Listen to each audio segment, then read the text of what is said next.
Hi అండి. అందరికీ నమస్తే. Welcome back to my channel.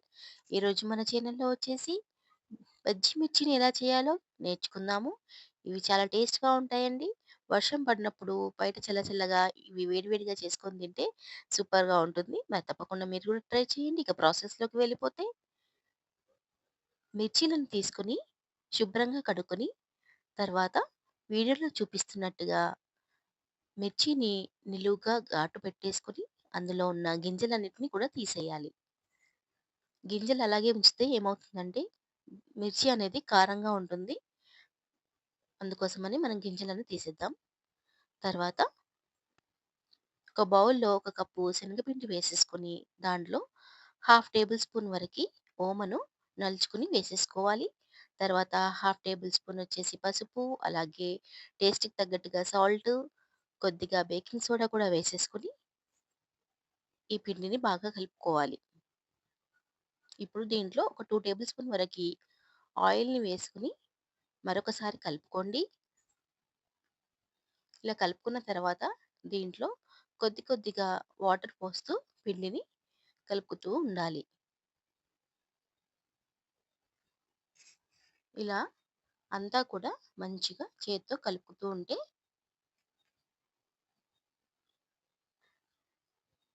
పిండి అనేది గుల్లగా మంచిగా వస్తుంది. సో, వీడియోలో చూపిస్తున్నట్టుగా వేళ్ళతో బాగా కలుపుకోండి.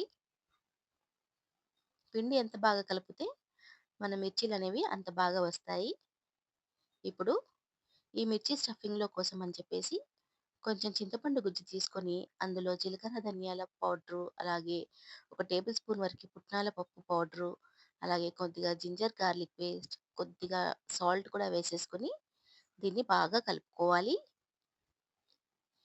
ఇలా కలుపుకున్న తర్వాత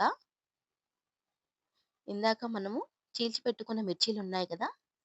దాంట్లో దీన్ని కొద్ది కొద్దిగా స్టఫ్ చేసి పెట్టేసుకోవాలి. ఇదే విధంగా అన్నీ కూడా స్టఫింగ్ చేసేసుకొని పెట్టేసుకోండి. ఇప్పుడు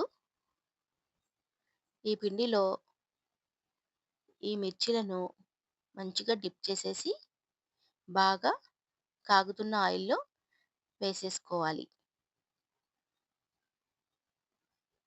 ఇలా వేసేసుకొని అన్నిటిని కూడా మీడియం ఫ్లేమ్‌లో మంచిగా ఫ్రై అవ్వనివ్వాలి.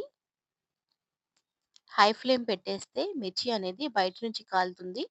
లోపలంతా పిండి పిండిగా ఉంటుంది. సో, మీడియం ఫ్లేమ్‌లో పెట్టేసేసి మిర్చీలను మంచిగా కాల్చుకోవాలి.